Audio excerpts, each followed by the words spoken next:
పురుష ప్రపంచం లేచింది మహిళా లోకం.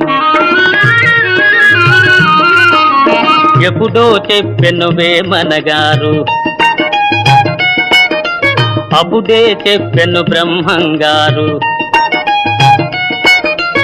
ఎప్పుడో చెప్పెను వేమనగారు, అప్పుడే చెప్పెను బ్రహ్మంగారు. ఇప్పుడే చెబుతా ఎన్నుకో బుల్లెమ్మా, ఇప్పుడే చెబుతా ఎన్నుకో బుల్లెమ్మ. విసన్న చెప్పిన వేదం కూడా లేచింది, నిద్ర లేచింది మహిళా లోకం.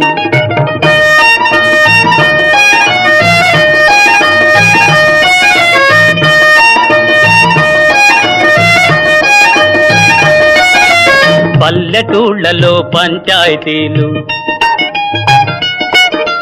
పట్టణాలలో ఉద్యోగాలు,